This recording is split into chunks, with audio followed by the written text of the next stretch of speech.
እንኳን አንመጻሁም አብ ለካቲት 16 2017 ዓመተ ምህረት መበልፋ ላይ ሱስ ጉባኤ ጊዜያዊ ቤተ ምክር ክልል ትግራይ ተካሂዱ እዩ ማብዝ ተካሂደ ሱስ ጉባኤ ብርክት ዝበሉ ሰነታት ተወሲኖም እዮም ብዛዕባ ዞም ዝተወሰኑ ሰነታት ህዝብና ሓበሬታ ንምሃብ እዩ ካፍቶም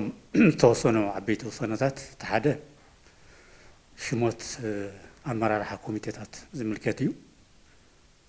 ኣብቲ ዝተመሓየሸ ደንብና ከም ዝተቐመጠ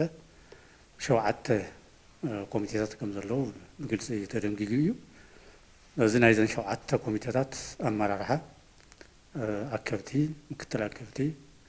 ከምኡ ናብ ልዕሊ ስሩዕ ስራሖም ደሪቦም ዝሰርሑ 3 ኣባላት ብጠቕላላ 35 ኣመራርሓ ኮሚቴታት እቲ ቤተ ምክሪ ሽሞት ኣፅዲቑ እዩ ኣብዚ ኣብ 7 ኮሚቴታት ዘለዎ ኣመራርሓ ብዝተኻእለ መጠን ኣሳታፋይ ሓቋፋይ ዓብላላይነት ዘይብሉ ክኸውን ዝድለ ፃዕሪ ተገይሩ እዩ በዚ መሰረት ኩሎም ፖለቲካዊ ውድባት ካብ ሲቪል ማሕበረሰብ ካብ ተወከልቲ ህዝቢ ዝተውፃፅኡ ኣመራርሓ ክኾኑ ተገይሩ እዩ ስለዚ ብተዋፅኦ ይኹን ብብዙሓት ዓብላላይነት ዘይብሉ ኣሳታፋይን ሓቋፋይን ዝኾነ መንገዲ ዝቐረበ ውሳነ ሓሳብ እቲ ቤተ ምክሪ መርሚሩ ኣፅዲቑ እዩ ስለዚ እዞም ዝተሾሙ ኮሚቴታት ሕዚ ስልጠና ተዋሂቡ ናይ መጀመርያ ስልጠና ተዋሂቡ ትልሚ እውን ኣዳልዮም ካብ ቀፃሊ ሰሙን ጀሚሮም ናብ ተግባራዊ ምንቅስቃስ ክኣትዉ እዮም ማለት እዩ ስለዚ እቲ ሓደ ዓብዪ ዝተወሰነ ውሳነ እዚ እዩ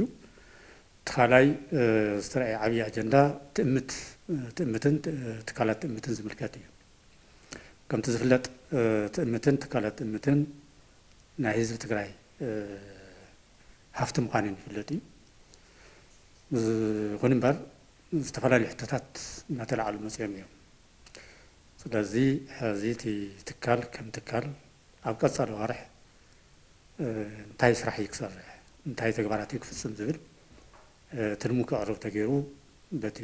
ኣብ ደንብና ዝተቐመጠ መሰረት ተፀዋዕነቱ እውን ናብ ክልል ቤተ ምክሪ ስለ ዝኾነ በዚ መሰረት ትልሚ ቀሪቡ ዝርዝር ምይይጥ ተካይድሉ ብጣዕሚ ነዊሕ ምይይጥ ተካይድሉ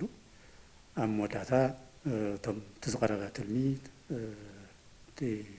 ግዝያዊ ቤተ ምክሪ መርሚሮ ተማይጡ ቅቡል ገይሩ ኣፅዲቕዎ ኣሎ ማለት እዩ ኣብዚ እቲ ዝፀደቐ ትልሚ ከም ዘሎ ኮይኑ ግን ኣብ ትእምት ብደገ ኢድ ንምእታው ዝግበሩ ዘለዉ ምንቅስቃሳት ግን እቲ ግዝያዊ ቤተ ምክሪ ዝርዝር ተማይጡ ከምዚኦም ዝመሰሉ ዘይሕጋዊ ምንቅስቃሳት ብህፁፅ ደው ክብሉ ወሲኑ እዩ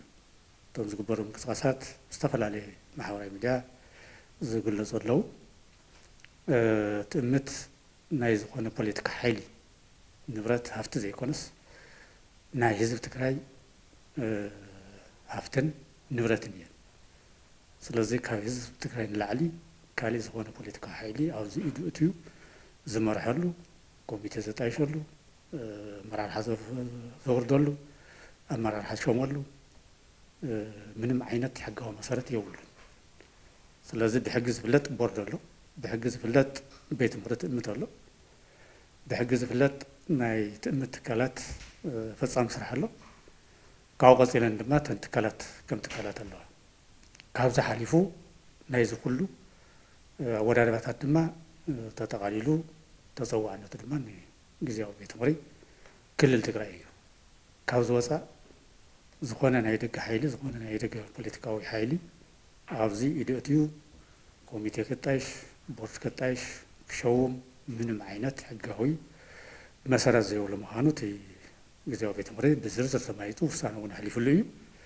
ስለዚ እዚ ውሳነ እዚ ክኽበር ከም ዘለዎ እውን በዚ ኣጋጣሚ ንገልፅ ንፈቱ ሳልሳይ ዓብዪ ኣጀንዳ እቲ ግዝያዊ ቤተ ምክሪ ተማይጡ ዝፅደቆ ናብ ግዝያዊ ቤተ ምክሪ ንኣባልነት ሕቶ ዘቕረቡ ኣካላት ዝምልከት እዩ أبزي تي جزاو بيت أمريكا بستايش درجة حد ورحي غيرو له كشاب حزون سلسته قواعدات حادة مسرات قواعد كل تدم محسوس قواعدات أكيدي أبزون قواعدات اليوم دعم عبيتن أقدستن نقص عليه نحزب تكراي تصفون مسرت كون زغلو سنتات نحلف مسي هذا دما تبيت مغري زبلسه حقافاي كون كم زلو تأمين له 205 زنوارو أغلط جزاو بيت مغري تحطي يبزح سلو زلو تتقلوني عب سلو زلو تي جزاو بيت مغري تمايتو زرزر يو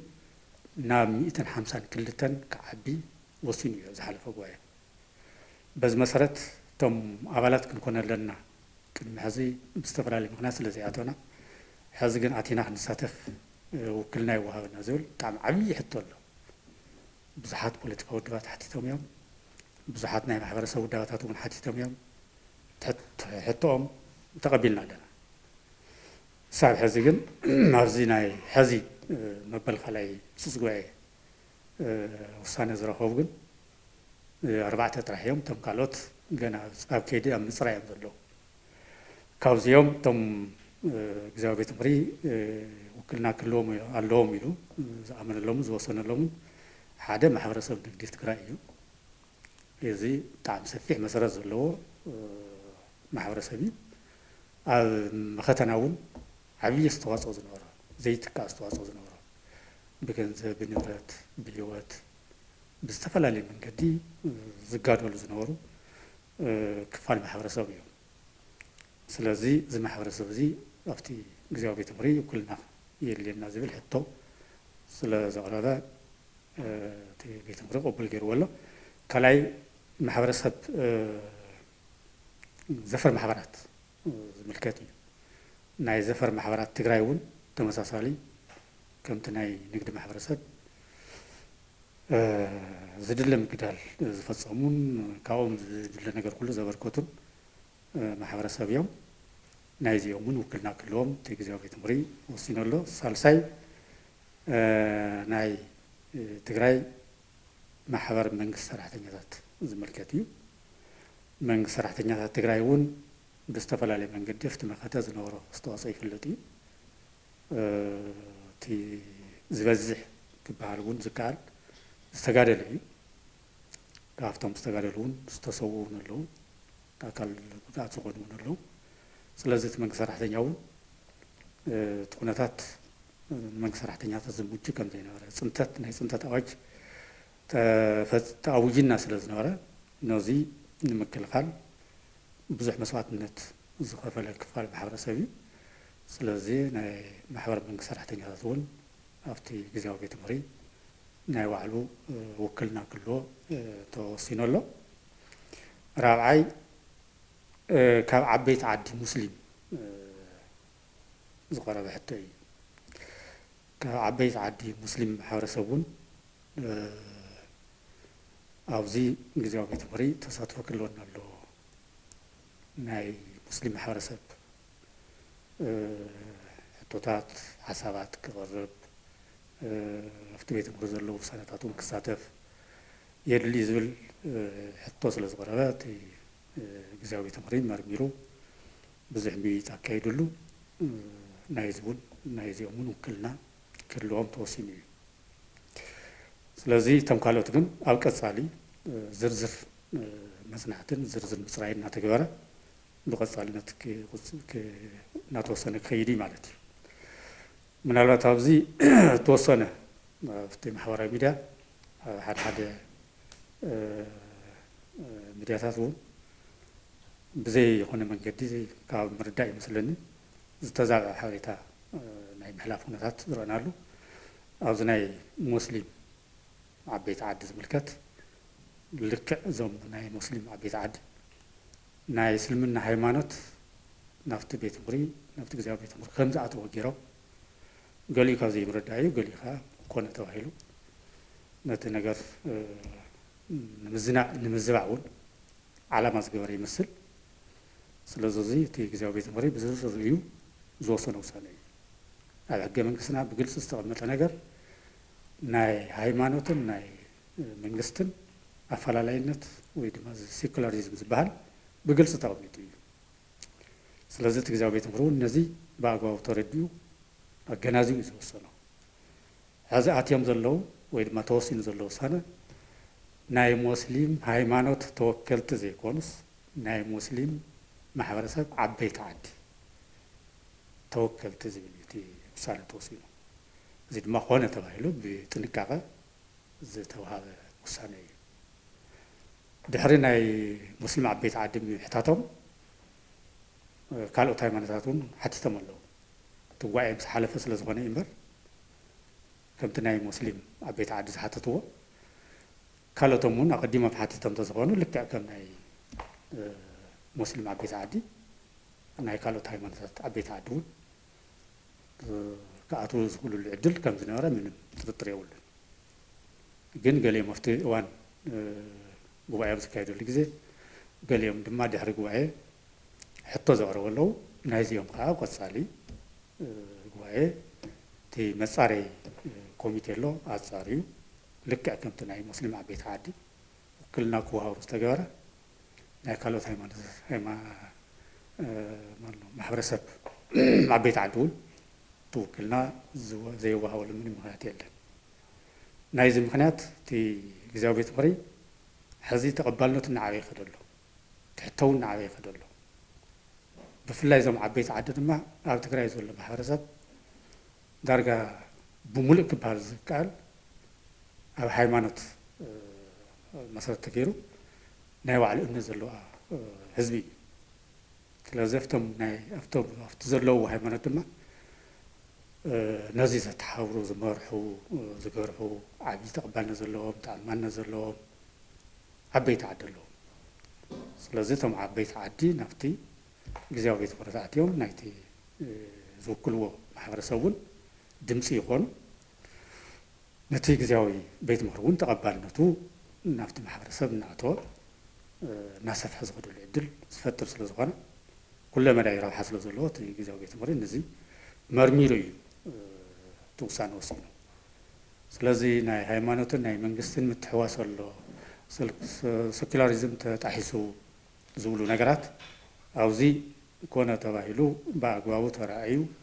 مسحجي منجستون تجنازيو زتوصلنا وصانعي سلازة تقول بالكهرباء الله ناي مسلم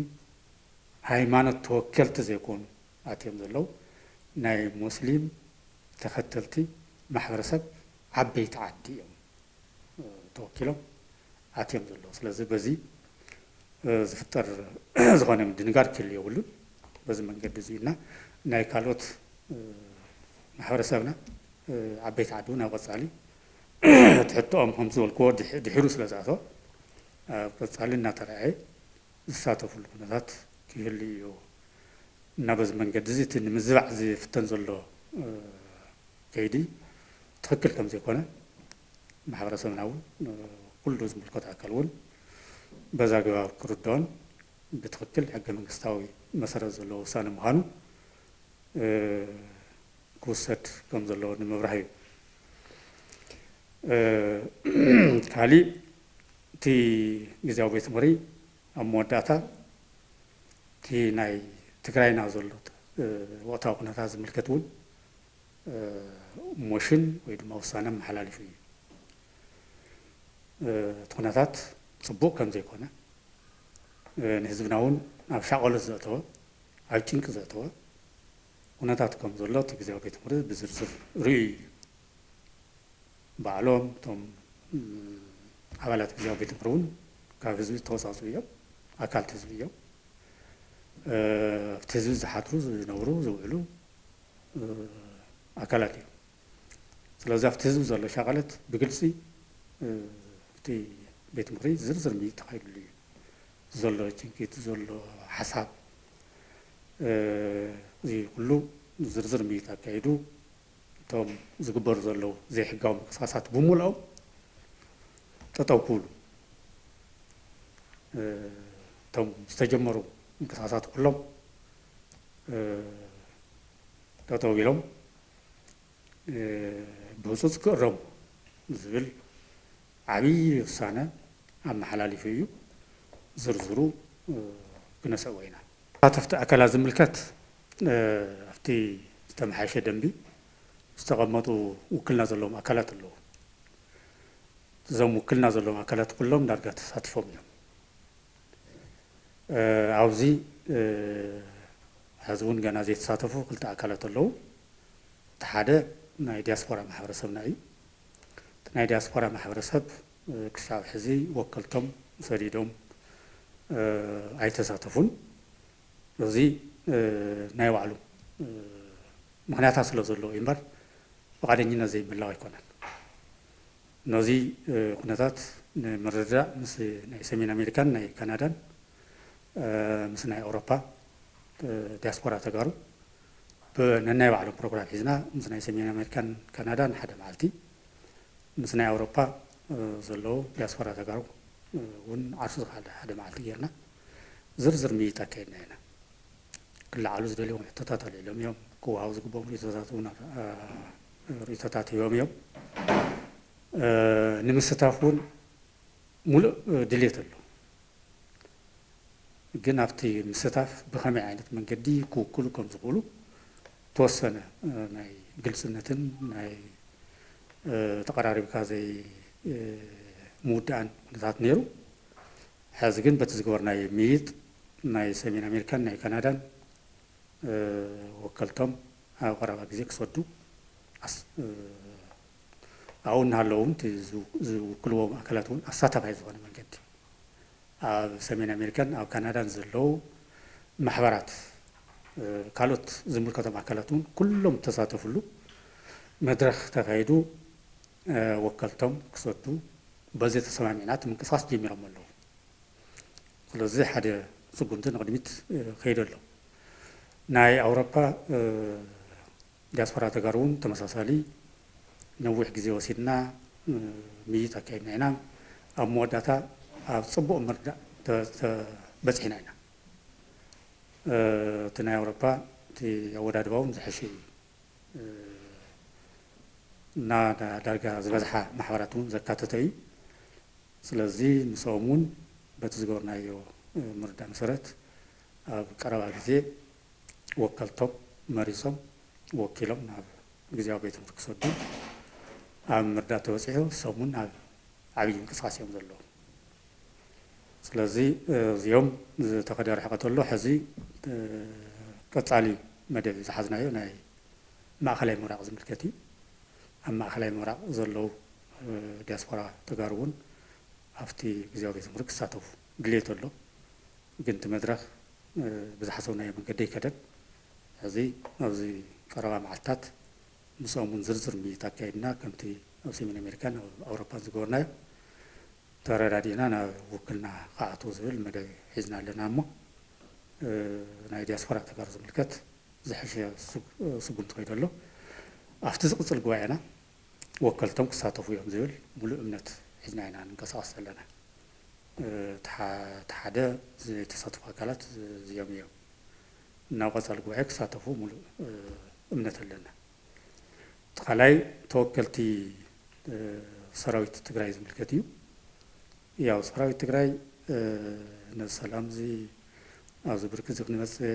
ፀላእትና እውን ተገዲዶም ነቲ ናይ ሰላም ስምምዕነት ብሪቶርያ ክፍርም ዝገበረ ሓይሊ እዩ ህዝቢ ከም ህዝቢ ዝተጋደለ እኳ ተኾነ ግን ብዋናነት ኣብቲ ግንባር ኮይኑ ነዚ ሰላም እዚ እዚ ቤት ትምህርቲ እዚ እዚ ግዜያዊ ቤት ትምህርቲ እዚ ተጣይሹ ናብዚ ስራሕ ከኣቲ ዝገበረ እውን ሰራዊት ትግራይ እዩ ምንም ጥርጥር የብሉን ስለዚ ሰራዊት ትግራይ ኣብዚ ግዜያዊ ቤት ትምህርቲ ክሳተፍ ካብ ቀደሙ ኣብቲ ደንብና እውን ተኻቲቱ እዩ መሰሉ እውን እዩ ከኣቲ ኣለዎ ጥራሕ ዘይኮነስ ከኣቲ መሰሉ እዩ እና በዚ መንገዲ እዚ ሒዝና ተደጋጋሚ ፃዕሪ ጌርና ኢና ምስቶም ናይ ላዕለዎት ሰራዊት መራሕቲ ክንራኸብ ተደጋጋሚ ፃዕሪ ጌርና ኢና ደብዳቤታት እውን ፅሒፍና ኢና ግን ክሻዕ ሕዚ ግልፂ ዝኾነ መልሲ ይተዋህበና ሕዚ እውን ግን እቲ ምንቅስቃስ ቀፂልና ኢና ዘለና እቲ ደብዳቤታት ዝገበርናዮ ፃዕሪ ከም ዘሎ ኮይኑ ሕዚ ከዓ ብተወሳኺ ተራኺብና ተመያይጥና ተረዳዲእና ናይ ሰራዊትና ተወከልቲ ናብቲ ግዚያዊ ቤት ምክሪ ዝኣትውሉ ኩነታት ንምፍጣር ምንቅስቃስ እናገበርና ኢና ዘለና ኣብዚ እውን ተስፋ ዘቁርፅ ነገር ኣሎ ኢልና ኣይንወስድን ስራሕ ከድልዩ እዩ ስለዚ ኣብዚ እውን ክግበር ዝግብኦ ፃዕሪ ጌርና ተራኺብና ማየትና ተመኻኺርና ናይ ሰራዊትና ተወከልቲ እውን ኣብ ቀፃሊ ክኣትው እዮም ዝብል ተስፋ ኣለና ብሻዕ ዝኸድናዮ ርሕቐት ግን ገና ውፅኢት የምፅአን ዘሎ ስለዚ እቲ ፃዕሪ ግን ሕዚ እውን ይቕፅል ዘሎ እቲ ካሊእ ናይ ውድብ ዓሲምባ ዝምልከት እዩ ያው ውድብ ዓሲምባ ካብ መጀመርያ ጀሚሩ ኣብቲ ምንቅስቃስ ነይሩ እዩ እቲ ግዚያዊ ቤት ምክሪ እውን ኣትዩ ኣብ 3 ጉባኤታት እውን ተሳቲፉ እዩ እዚ ምስታፎም ዓብዪ ነገር እዩ ዝግባእ እዩ ግቦኦም ተዋፅኦም እዮም ኢልና ኢና ንወስድ ኣብዚ ናይ ሕዚ ንሪኦ ዘለና ብሓደ ሓደ ማሕበራዊ ሚድያ ግን ነቲ ግዚያዊ ቤት ምክሪ ዘይገልፅ ዘይመስሉ ብጣዕሚ ዝተጋገየ ሓበሬታ ይወፅእ ከም ዘሎ ንርኢ ኣለና ንሰምዕ ኣለና ኣብዚ እንታይ እዩ ንሕብረተሰብና እውን ንኩሉ እውን ግልፂ ክኾን ዘለዎ እታ ዋና ናብዚ ዘብፅሐቶም ዝመስለኒ ኣብ ቋሚ ኮሚቴ ዘይምእታውና እዩ ኣብቲ ኣከብቲ ኣብ ኣከብቲ ቋሚ ኮሚቴ ክንኣቲ ይግበና ኣይኣተናን እዩ እቶም ቋምቲ ኮሚቴ ድማ 7 እዩ ስለዚ ተፈተወ ተፀልአ ካብ 7 ፖለቲካዊ ውድባት እዩ ዝውሰድ ካብቶም 7 ውድባት ክውሰድ ተሎ ኣጋጣሚ ዓሲምባ የረኸበን ኣብ ኣካብነት ካብ ሳልሳይ ወያነ ካብ ናጽነት ትግራይ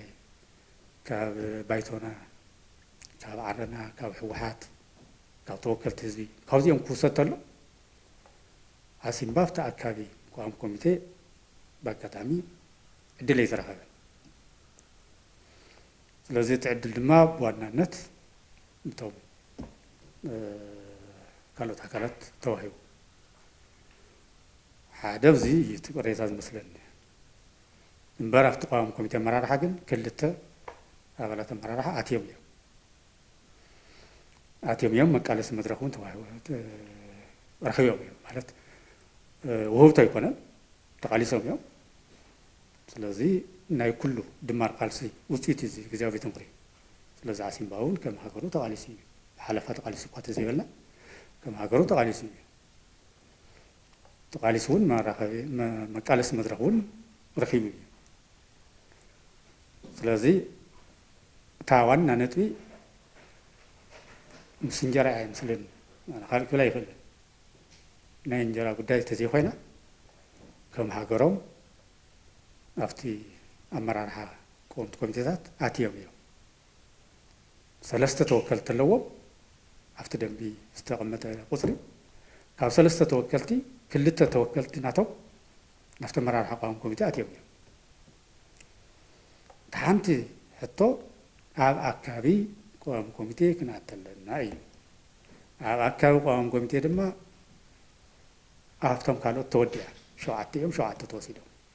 መበል ሻሙናይ ተዝህሊ ማእተው ዳ ሓደ ነገር እዩ ስለዚ እቲ ግዚያዊ ቤት ምክሪ እዚ ብሙሉኡ መርሚሩ ኣብቲ ግዚያዊ ቤት ምክሪ እውን ሕቶ መቕሪቦም እዮም ሚኢት ተኻይድሉ እዩ ቅሬቶም ኣቕሪቦም እዮም እቲ ግዚያዊ ቤት ምክሪ ከዓ ናይ ባዕሉ ሓሳብ ሂብሉ እዩ ትክክል እዩ ስለዚ እቲ ዝተኻየደ ሽመት ኣፅዲቑ ሓሊፉ እዩ ስለዚ እዚ ናይ ሓደ ናይቲ ግዚያዊ ቤት ምክሪ ውሳነ ዘይምኽባር እዩ ኣብ ግዚያዊ ቤት ምክሪ ኣባል እየ ኢልካ እንድሕር ኣቲኻ ኣብቲ ግዚያዊ ቤት ምክሪ ዝመሓላለፉ ውሳነታት ኩሎም ተፈፃምነት ክህልዎም ኣለዎ ዝጠዓመካ ጥራሕ ክውሰን ኣለካ ዘይጠዓመካ ውሳነ ክውሰን ተሎ ድማ ገዲፎየ ዝበሃል ኣሰራርሓ የለን ኣብ ዓለም ኣብ ናይ ፖለቲካ ዓለም እውን ከምኡ የለን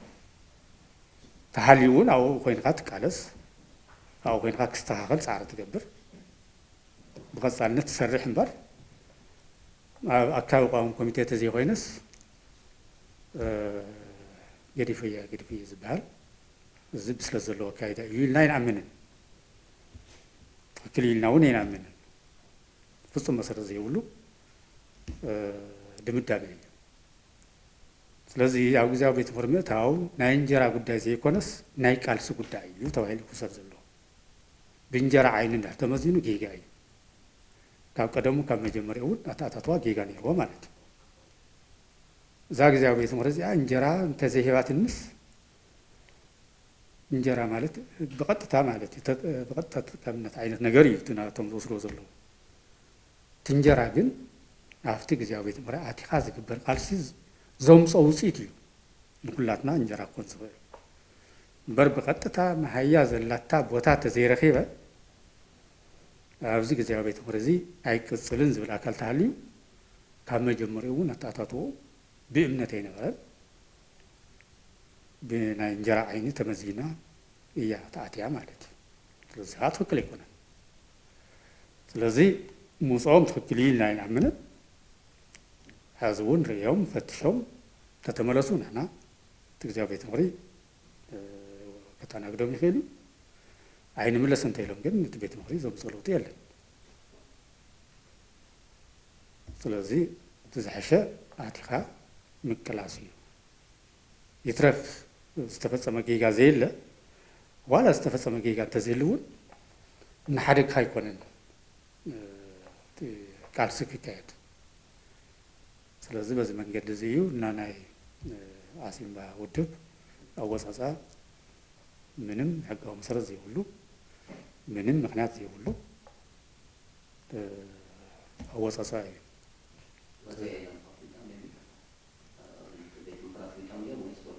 بمحبرة ميديا بتمحبرة ميديا أنتوا في جلسة فتنكو بتمحبرة ميديا زوزع زلوا ودرجة بحقاوي دبدبه نا ጊዜያዊ ቤት ፍርምታ መሰ እንደወሰለን ወይ ይድና ይለና ዝብል ህጋዊ ደብዳቤ የለ አፍተ ማህበራዊ ሚዲያ ግን ንሪኦ ኣለና ብዙሓት ዝተዛወየ ነገራት እውን ሓልፈለዉ ስለዚ ነዚኦም ተወሰነ መብረሂ ንምሃብ እምበር ከምቲ ዝበልክዎ ሕዚ እውን እቲ ማሕበራዊ ሚድያ ዝውዛዕ ዘሎ ነገር ገዲፎ ትጀመርዎ መንገዲ እውን ገዲፎ ستيل حزون هنا بحكام من قد وصيهم من أين عمنا